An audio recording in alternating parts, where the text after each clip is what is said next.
Au retour vers le rendez-vous du déjeuner, les chasseurs guettaient encore l'occasion, mais le cœur n'y était plus. Ils traînaient la jambe, essuyaient leur front. Ils avaient faim. Les uns après les autres, ils arrivaient, se montrant de loin les uns aux autres les prises, moquant les bredouilles, affirmant que c'étaient toujours les mêmes, tous faisant en même temps le récit de leur prise, chacun ayant un détail particulier à ajouter. On installait une vague table avec des torchons, et chacun sortait ses provisions. Mais Ernest, qui avait des talents de cuisinier, les parties de pêche de l'été avaient toujours pour commencement une bouillabaisse qu'il préparait sur les lieux et où il plaignait si peu les épices qu'il aurait brûlé une langue de tortue. Préparait de fins bâtonnets qu'il taillait en pointe, les introduisant dans des morceaux de la soubreçade qu'il avait apportée, et sur un petit feu de bois, les faisait griller jusqu'à ce qu'ils éclatent et qu'un jus rouge coule dans les braises, où il grésillait et prenait feu.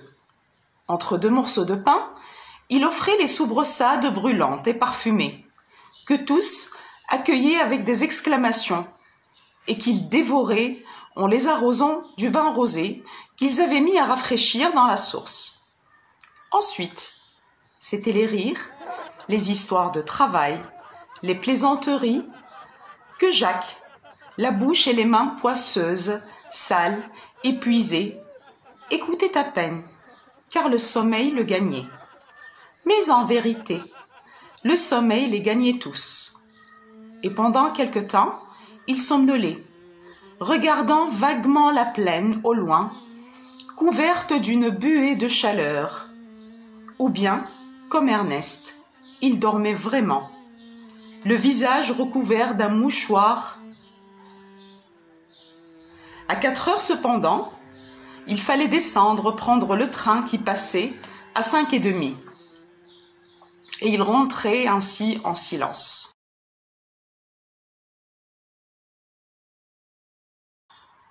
Comme beaucoup de sourds, Ernest avait l'odorat très développé, sauf lorsqu'il s'agissait de son chien. Ce privilège lui valait beaucoup de joie lorsqu'il humait la soupe aux pois cassés ou des plats qu'il aimait par-dessus tout.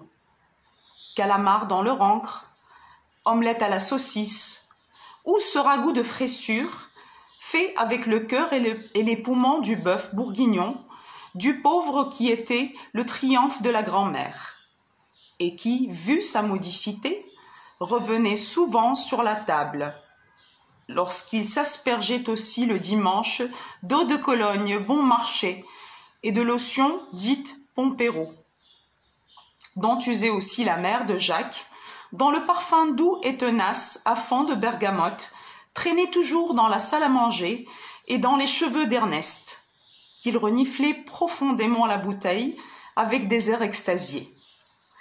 Mais sa sensibilité sur ce point lui apportait aussi des ennuis.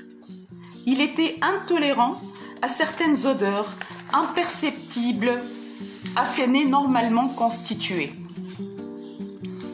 Par exemple, Il avait pris l'habitude de renifler son assiette avant de commencer son repas. Et il se fâchait rouge lorsqu'il y décelait ce qu'il prétendait être une odeur d'œuf. La grand-mère prenait à son tour l'assiette soupçonnée, la reniflait, déclarait n'y rien sentir, puis la passait à sa fille avant d'avoir son témoignage. Catherine Cormery promenait son nez délicat sur la porcelaine et sans même renifler, déclarait d'une voix douce que non, ça ne sentait pas. On reniflait les autres assiettes pour mieux asseoir le jugement définitif, sauf celle des enfants qui mangeaient dans des gamelles de fer, pour des raisons d'ailleurs mystérieuses. L'insuffisance de la vaisselle peut-être, ou, comme le prétendait un jour la grand-mère, pour éviter la casse, alors que ni lui ni son frère n'étaient maladroits de leurs mains. Il y avait de la lumière dans la salle à manger, au bout du couloir, et glacé, il entendait des bruits des cuillères dans les assiettes. Il entrait. Autour de la table, sous la lumière ronde de la lampe à pétrole, l'oncle à demi muet continuait d'aspirer bruyamment sa soupe. Sa mère, encore jeune, les cheveux abondants et bruns, le regardait de son beau regard doux. « Tu sais bien » commençait-elle. Mais droite dans sa robe noire, la bouche ferme, les yeux clairs et sévères, la grand-mère, dont il ne voyait que le dos, coupait sa fille. « D'où viens-tu » disait-elle. Pierre m'a montré le devoir de calcul. La grand-mère se levait et s'approchait de lui.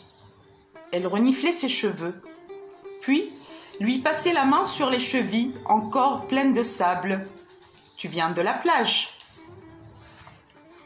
Alors t'y es menteur, » articulait l'oncle. Mais la grand-mère passait derrière lui, prenait derrière la porte de la salle la cravache grossière, dite nerf de bœuf, qui y pendait, et lui siglait les jambes et les fesses de 3 ou 4 coups qui le brûlaient à hurler. Un peu plus tard, la bouche et la gorge pleines de larmes, devant son assiette de soupe que l'oncle apitoyé lui avait servie, il se tendait tout entier pour empêcher les larmes de déborder. Et sa mère, après un rapide regard à la grand-mère, tournait vers lui le visage qu'il aimait tant. « Mange ta soupe, disait-elle. C'est fini, c'est fini. »